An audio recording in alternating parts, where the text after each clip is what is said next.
겟세마네 예수님의 겟세마네 기도, 예수님의 겟세마네 기도라는 제목으로 하나님 말씀 증거하겠습니다.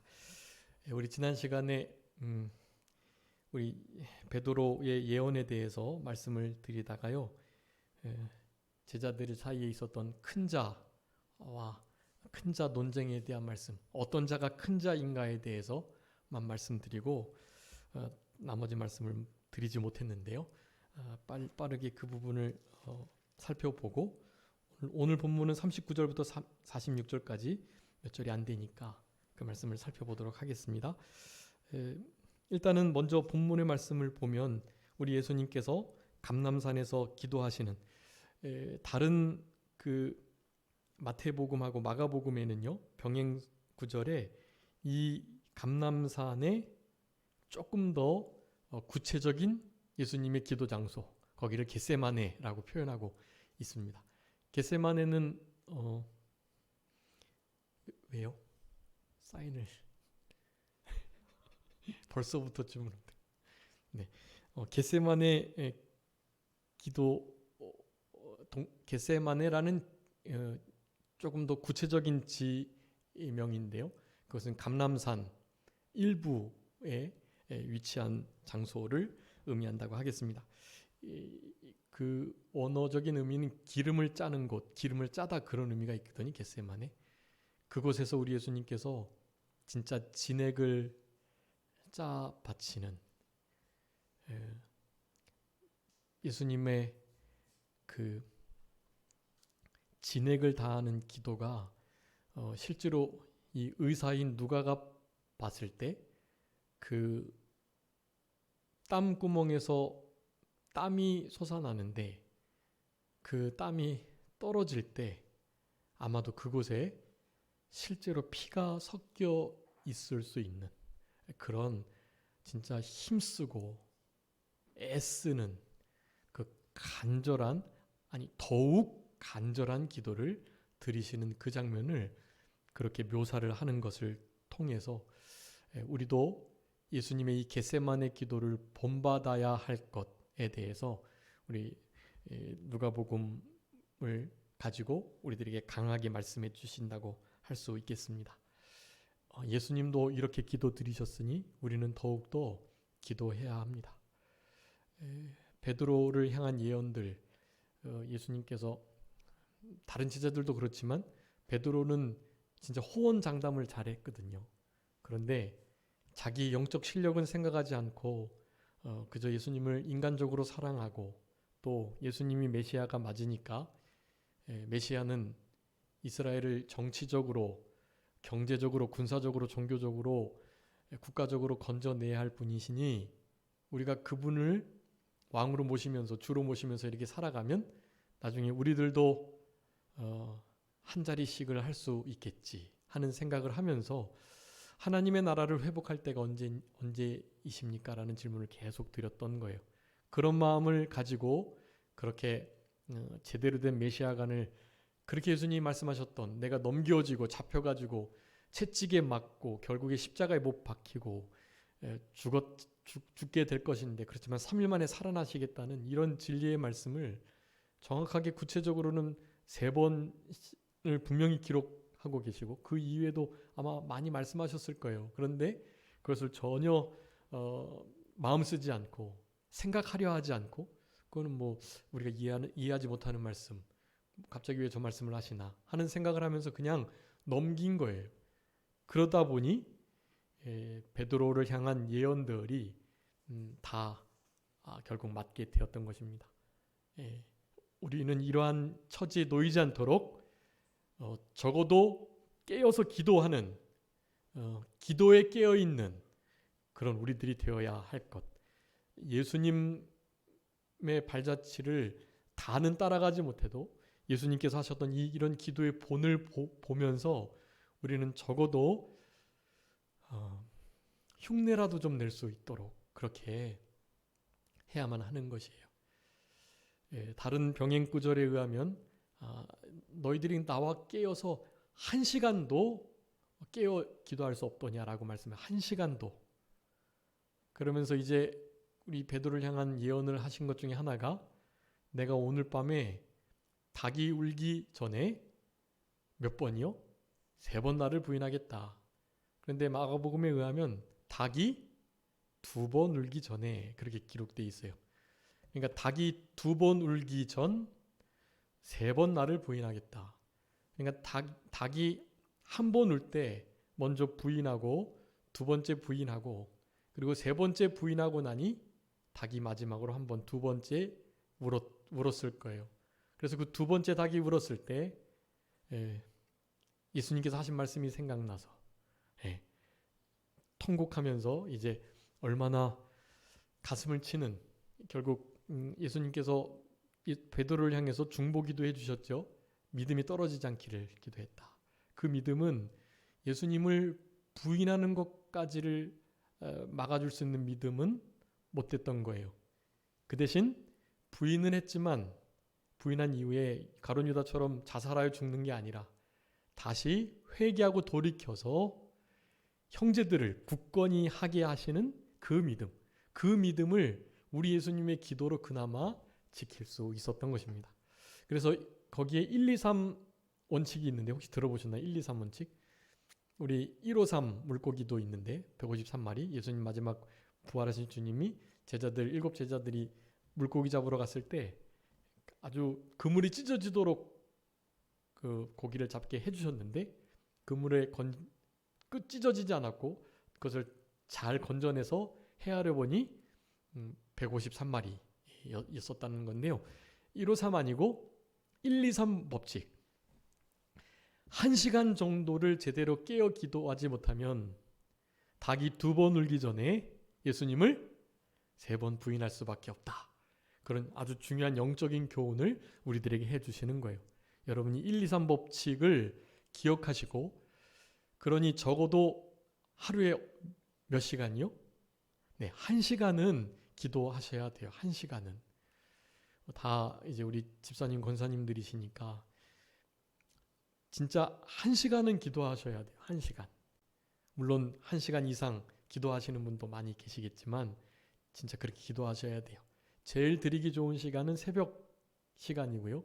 그리고 틈틈이 일하실 때도 좀 한적한 공간을 딱 마련하셔서 그곳에 가셔서 다만 10분이라도 20분이라도 꼭 기도하시는 거예요. 그리고 댁에서도 이렇게 자녀들이 이렇게 좀 구별을 지을 수 있는 자녀들도 좀 여기는 어머니가 기도하시는 장소, 아버지가 무릎 꿇고 계시는 곳이라는 생각을 하실 수 있도록 할 수 있도록 그렇게 장소를 구별해 두는 것이 필요합니다. 네, 그래서 그런 곳에서 그리고 늘 오고 가며 걸어가시면서 출퇴근하시면서 여러분 이럴 때에도 말씀 묵상하시면 말씀을 가지시고 하나님 앞에 진짜 기도하시는 물리적인 시간을 좀 들이셔야 돼요. 하루에 적어도 1시간. 맥체인 성경 5장 보시면 30분, 한 40분 정도 걸리니까 1시간 기도하고 1시간 성경 보는 것이 신앙에 아주 유익하거든요. 하나님께서 성령의 인도를 따라서 더 기도하게 하실 때도 물론 있지만 적어도 그 정도 시간은 하나님께 딱 정해 두시는 거예요. 늘 말씀드리지만 하루 24시간의 11조를 드려야 하니까요. 24시간의 11조가 얼마죠? 2시간 24분. 여러분 2시간 24분은 하나님께 드리셔야 돼요. 뭐 몇 시간 한 6시간 이상 잠자니까 그건 뺀다. 그러시면 안 되고요. 24시간 주무시는 것까지도 24시간에 포함되어 있으니까 24시간 중에서 적어도 2시간 24분은 하나님께 꼭 드리시도록 그렇게 힘쓰세요. 찬양과 기도와 말씀에 전도에 그 2시간 24분을 꼭 할애하셔가지고 하나님께 드리세요. 그래야 이 마지막 때를 이겨낼 수 있습니다. 1, 2, 3 법칙 여기에 의해서 실제로 실수하지 않는 3번이나 그 이상이나 우리 주님을 부인하지 않는 그런 승리를 얻을 수 있게 되는 거예요.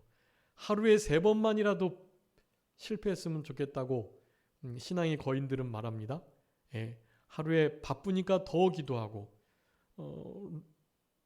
마틴 루터가 그랬어요. 종교개혁을 하면서 너무나 일이 바쁘고 너무나 중요한 일들이 있으니 어떻게 해요? 2시간 더 기도해야 되겠다. 보통 2시간 기도하지만 그럴 때마다 더 일찍 일어나서 2시간 기도하고 하루에 6시간 기도하지 않으면 승리를 답보할 수 없다. 그렇게 말들을 하고요. 그리고 우리 김현범 목사님은 그렇게 말씀하셨어요. 하루에 3번만 마귀에게 속았으면 좋겠다. 3번만. 그건 대단한 거죠. 3번만 마귀에게 졌으면 좋겠다. 그러니까 그분은 한 4번, 5번 지시는 거죠. 그러니까 좀 줄여서 한 3번만 졌으면 좋겠다. 그런 생각을 하신다는 거예요. 그런 분들도 그렇게 애를 쓰시면서 신앙의 싸움을 싸우셨던 것입니다. 그런데 하물며 우리 같은 사람들이야 얼마나 하나님 앞에 시간 들이고 성경을 읽어야 되겠어요. 여러분 그러니까 하루 24시간 11조가 몇 분이 얼마라고요? 2시간? 네, 24분이니까요.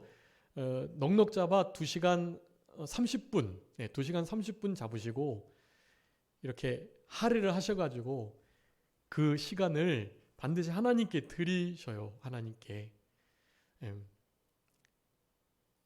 우리 이렇게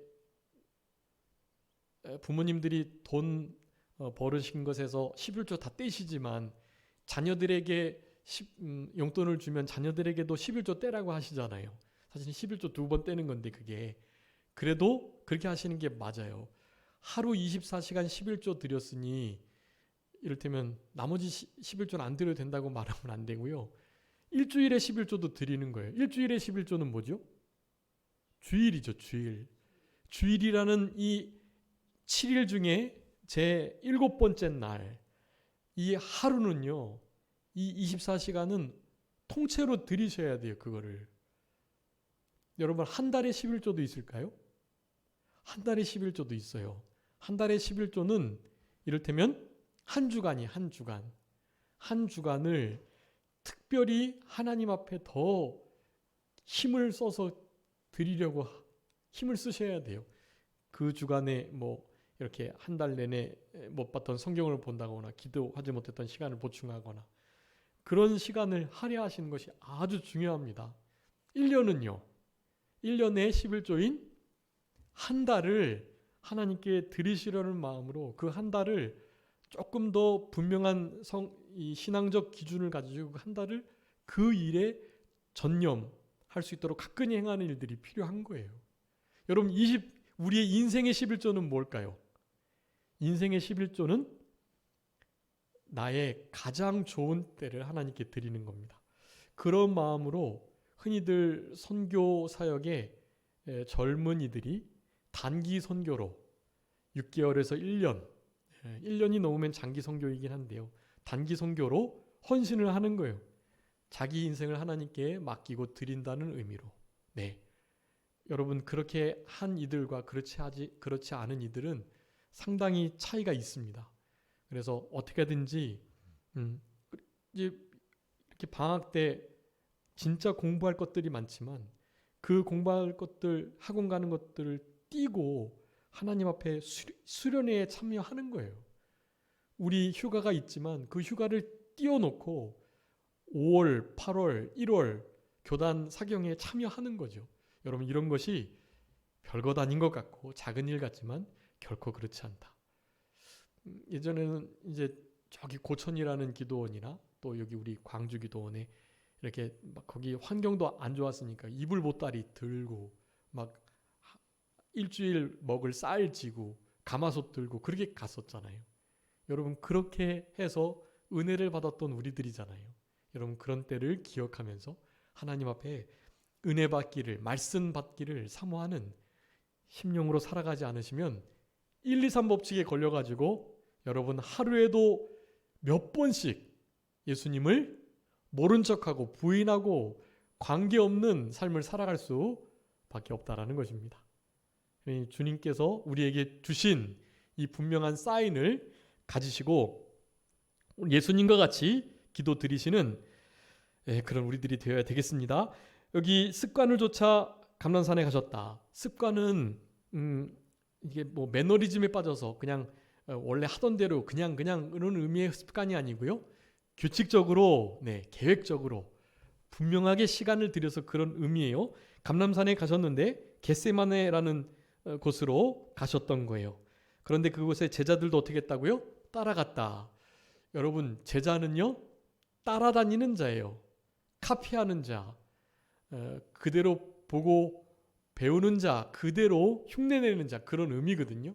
여러분, 우리는 예수님의 제자들이니까 예수님이 하셨던 이런 본을 따라서 실제로 해야 됩니다. 그곳에 이르러서 예수님께서 말씀하십니다. 유혹에 빠지지 않게 기도해라. 네, 여러분, 오늘 본문에 특별히 우리들에게 요구하시는 핵심 중에 하나는 이거예요. 우리가 기도 생활을 해야 되는데 왜 기도 생활을 해야 되냐 하면 어디 빠지지 않기 위해서요? 욕심에 빠지지 않기 위해서 기도 생활을 해야 합니다. 46절에서는 뭐라고 말씀하나요? 시험에 들지 않게 하시기 위해서 기도를 하라고 말씀하시는 거예요. 우리의 삶 속에 하나님 앞에 유혹에 빠지지 않도록, 시험에 들지 않도록 예수님처럼 기도하는 일이 필요하다고 하겠습니다. 여러분, 우리 예수님의 이 기도를 본받으셔야 돼요. 첫 번째, 습관을 쫓아서 기도했다. 습관을 쫓아 기도하시는 예수님을 제자들이 따라갔다. 또 우리 예수님의 기도의 모습은요, 여기 산에서 기도하셨다 그랬죠. 우리가 가정에서 털을 닦아놓고 기도하는 거 좋아요. 교회에서 기도하는 거 좋아요. 그런데 더 좋은 것은 기도원에서, 또 더 좋은 것은 기도원 산에서. 여러분, 우리 교단은 산기도하는 교단이잖아요. 우리 남성호 목사님 계실 때에도 우리 저기 인천 성강수양관에 가서서 산에 가셔가지고 늘 그렇게 기도하셨는데 다시 그것을 회복하려고 그래요. 그래서 우리 성도님들께서 기도해 주신 것처럼 지금 그 땅을 지금 잘 털을 닦을 준비를 하고 있고, 우리 그 이씨 아저씨가 이제 그 고구마 줄기만 좀 잘 뽑아 놓으시면 그거를 제가 어떻게 강제로 뽑을 수 없다고 하더라고요.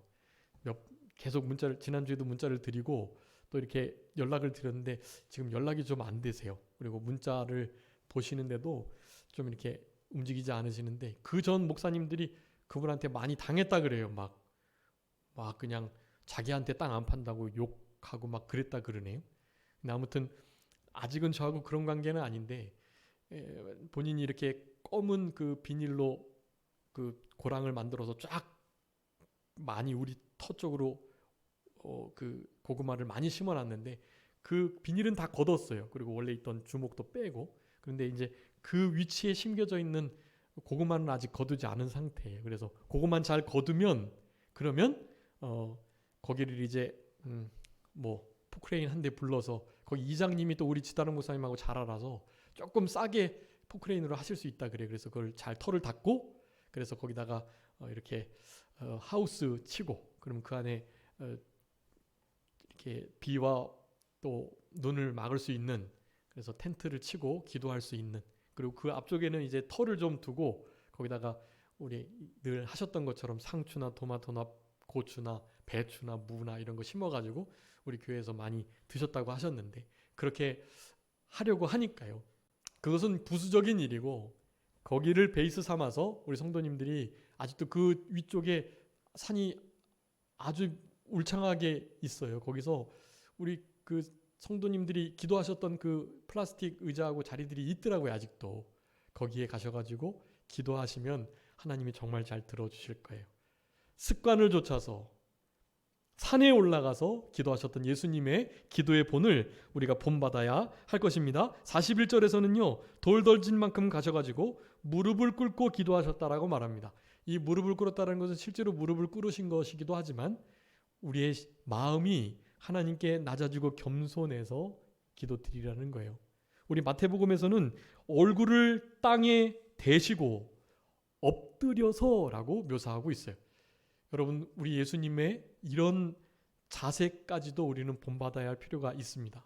근데 우리 기도하시는 우리 집사님들 너무 무릎을 많이 꿇으셔가지고 다리가 많이 안 좋으세요. 이제는 그렇게 하지 마시고 기도 의자 같은 거 사셔가지고 기도 의자 하시고 하셔야 돼요. 안 그러면 무릎이 진짜 나중에 막 힘이 드시니까 결코 무릎 관절 나빠지지 않으시도록 그렇게 잘, 우리 몸이 성전이니까 우리 몸을 보호하시면서 기도하셔야 합니다. 마음의 자세만 이렇게 겸손하게 낮아져서 아무것도 아닌 것처럼 가슴을 치면서 하나님 앞에 기도하려는 그 마음의 태도를 본받는 것이 중요하다고 하겠습니다. 42절에서는요, 어떤 기도를 드리고 계시냐면 이 잔을 내게서 옮기시옵소서라고 말씀해요.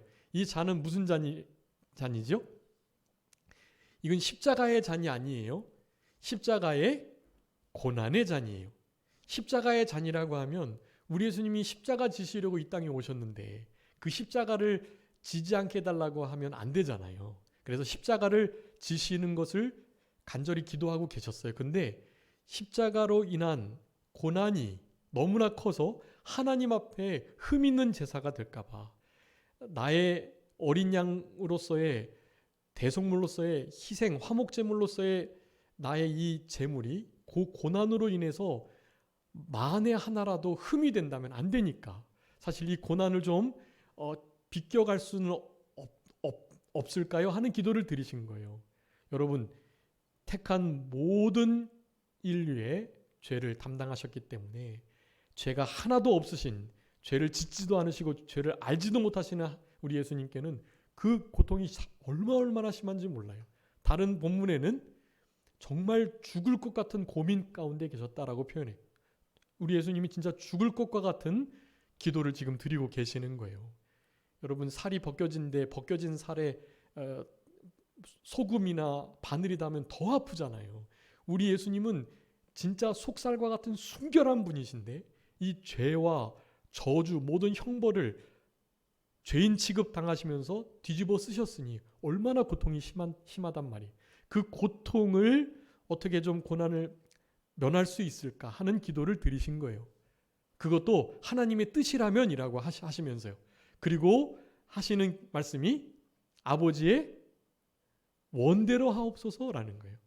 아버지의 원대로 나의 바람은 이건데 나의 그냥 바람일 뿐이고 그것이 하나님의 뜻이라면 참 좋겠지만 그것이 아니라도 괜찮습니다 하는 마음을 가지고 하나님 앞에 그렇게 기도를 드리신 거예요. 그래서 이 기도는 제목을 굳이 붙이자면 순종의 기도라고 할 수가 있겠습니다. 순종을 하되 제대로 감당할 수 있도록 기도를 드리는 거예요.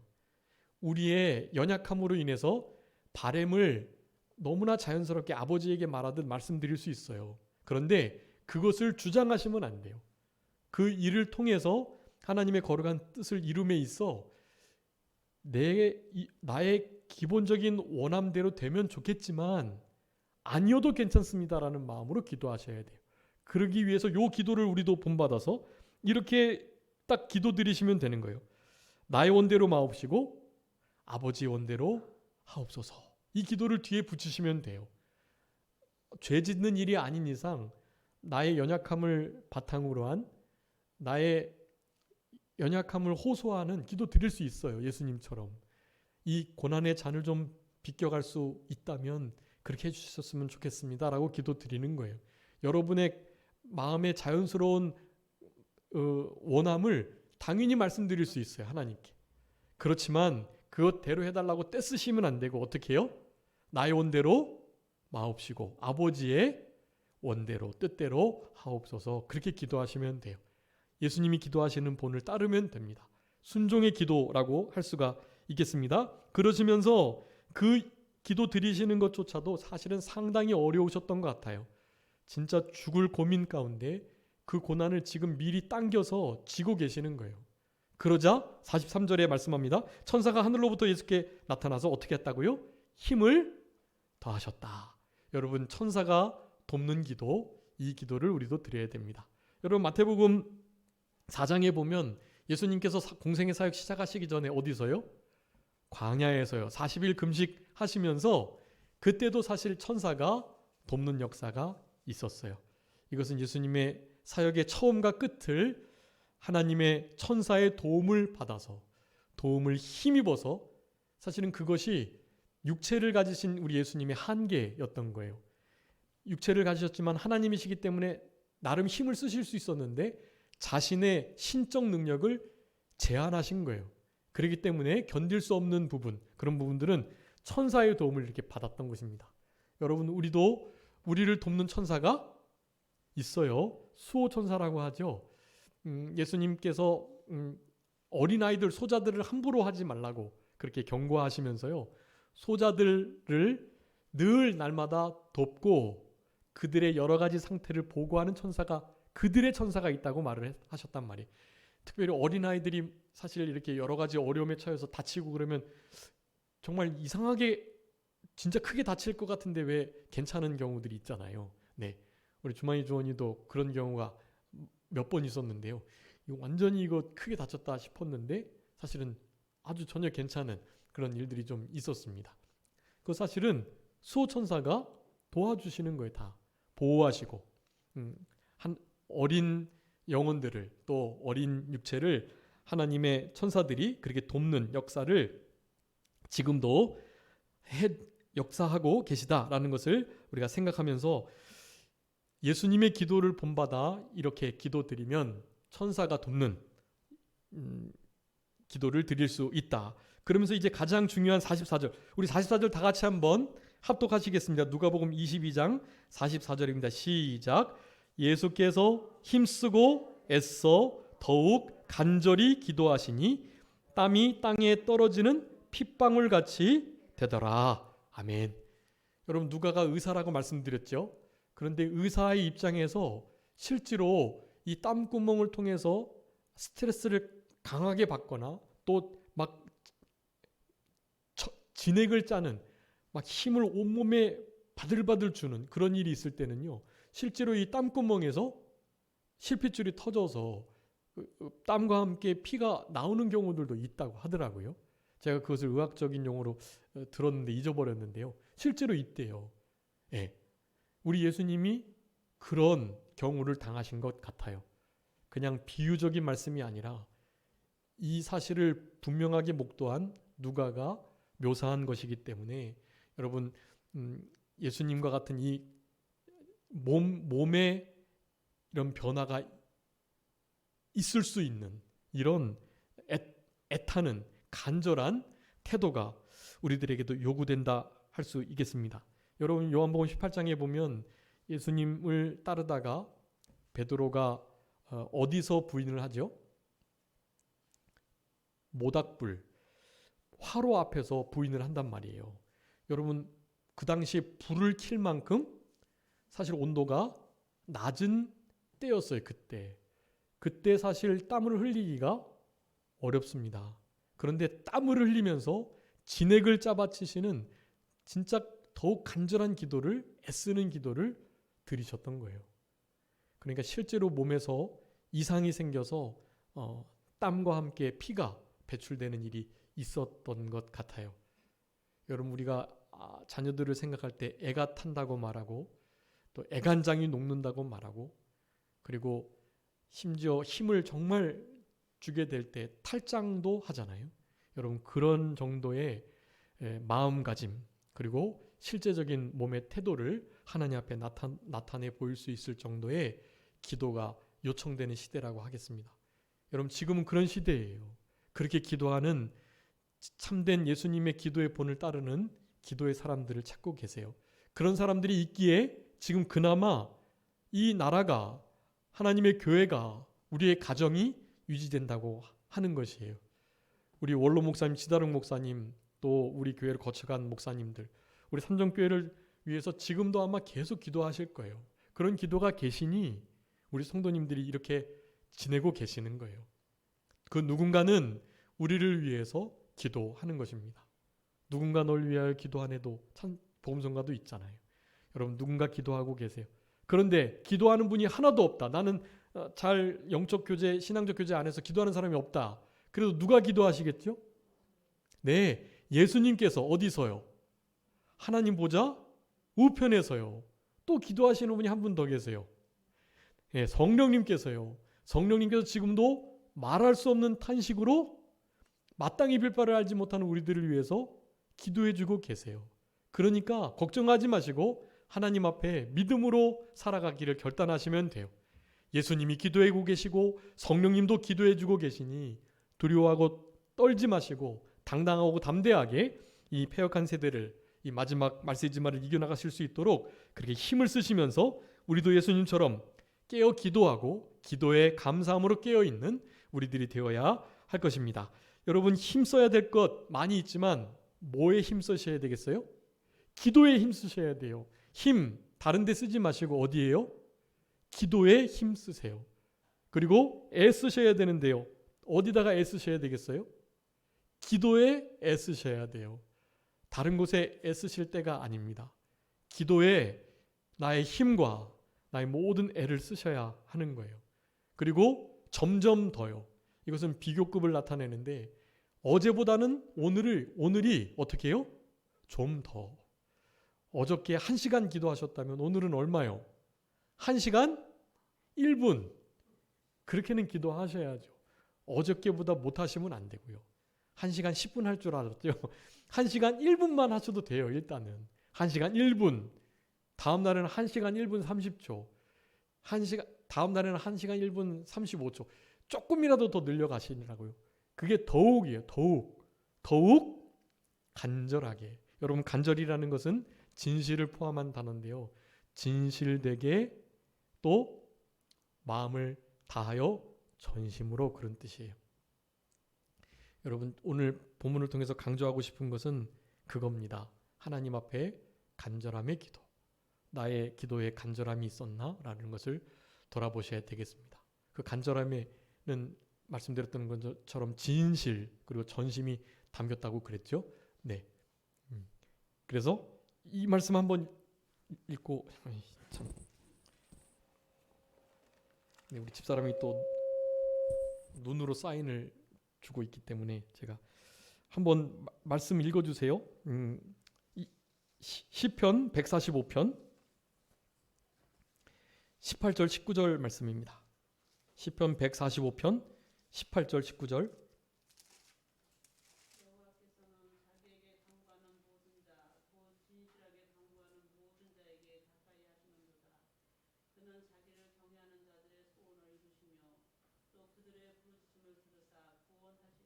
아멘.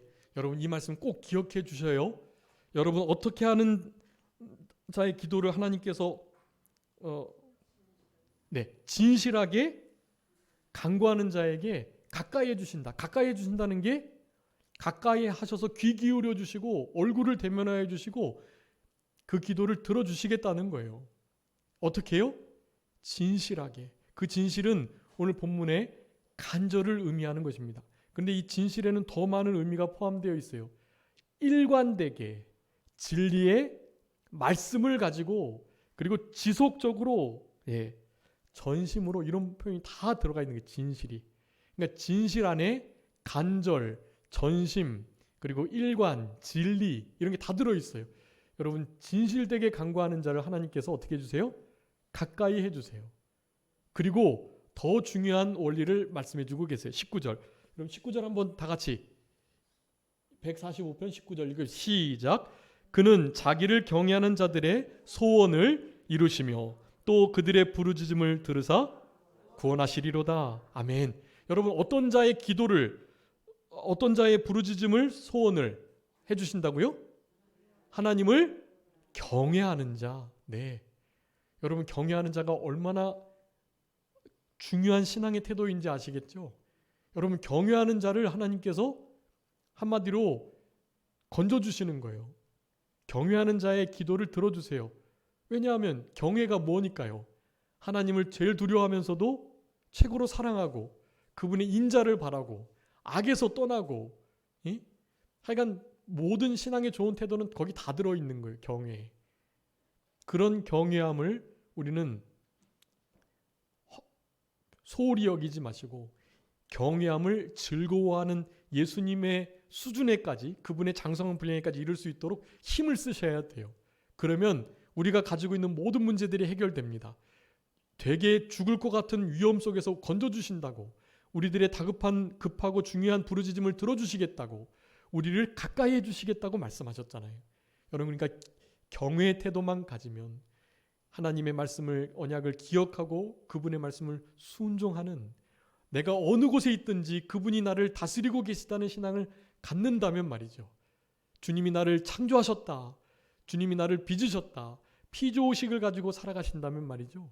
그러면 다른 환경이 어찌 되든 진짜 경외하는 자에게 주시는 이 은혜와 복을, 가까이 해주시고 구원하여 건져주시는 복을 다 받아 누리게 되는 거예요. 영원하고 견고한 큰 평강과 안식과 또 인자와 긍휼, 그것을 받아 누릴 수가 있는 거예요.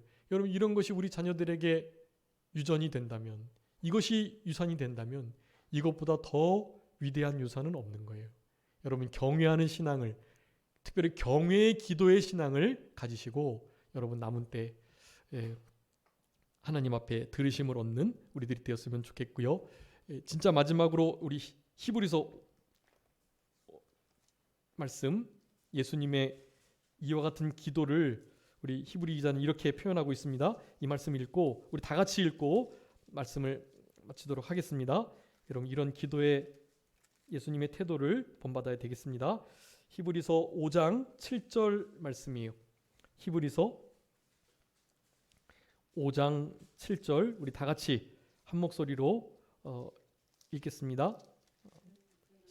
그는 육체에 계실 때에 자기를 죽음에서 능히 구원하실 이에게 심한 통곡과 눈물로 간구와 소원을 올렸고 그의 경건하심으로 말미암아 들으심을 얻었느니라. 아멘. 여러분, 우리 예수님도 심한 통곡, 눈물, 소원과 간구, 그리고 경건하심, 여기 원래 개역성경은 경건이 아니라 그의 경외하심으로라고 돼 있어요. 여러분, 그러니까 경외는 우리 주님도 추구하셨던 중요한 덕목이에요. 심한 통곡과 눈물과 간구로 소원을 올렸고 그분의 경건하심, 그 경외하심으로 어떻게 됐다? 들으심을 얻었다. 여러분, 예수님도 이런 일을 하셨는데 우리는 더욱더 경외의 기도로 하나님께 부르짖는, 그래서 주님의 얼굴을 구하고 주님의 능력을 구하는 자들 마음이 즐거울지로다 그랬는데요. 그런 주님의 얼굴이 구해지는, 주님이 대면해 주시는 그 즐거움 속에 우리의 남은 때 이 말세지마를 승리적으로 살아가시는, 십자가 지는 일을 잘 감당하고 주님의 재림을 잘 준비하시는 우리 모두가 되어야 되겠습니다. 잠깐 기도하겠습니다. 살아계신 우리 아버지 하나님, 감사합니다. 우리들에게 베드로의 예언과 또 예수님의 겟세마네 기도에서 우리들에게 영적인 교훈을 허락하여 주시면서 하나님 앞에 예배할 수 있도록 이 시간을 주장하여 주시는 우리 아버지 하나님, 감사합니다. 하나님, 우리 예수님의 겟세마네 기도를 본받아 따라가는 우리들 되게 하여 주시고 무엇보다 힘쓰고 애써 더욱 간절히 하나님께 기도드리셨던, 그래서 떨어지는 땀방울이 핏방울과 같이 되셨던 우리 예수님의 이와 같은 기도를 본받아서 유혹에 빠지지 않고 시험에 들지 않고 우리의 구원을 잘 이루어가며 하나님의 나라를 확장하며 구령의 열정을 가지고 죽어가는 영혼들을 건져내며 이 지역 가운데 죽어가는 영혼들, 믿기로 작정된 자들, 우리 산정교회에서 함께 신앙생활하며 건져내며 구원의 역사, 생명 사는 역사가 나타나는 귀한 생명의 기관 될 수 있도록 아버지 하나님께서 우리들과 같이 해주시기를 간절히 바라옵고, 우리들에게 여러 가지 요구하시는 사항들이 있지만 무엇보다도 하나님을 경외하기를 바라시는 우리 하나님의 마음을 이해하고 하나님을 경외하는 신앙으로, 경외함을 즐거워하는 복된 신앙으로 우리가 살아감으로 우리들의 모습을 본 우리의 자녀들과 후손들이 우리의 이 가장 큰 위대한 유산을 온전히 물려받을 수 있는 귀한 은혜의 역사가 있게 하여 주시옵소서. 남은 주의 날도 주님께 온전히 드릴 수 있도록 주님께서 도우시기를 간절히 바라옵고 감사하오며 살아계신 예수 그리스도의 이름으로 기도 올리옵나이다. 아멘.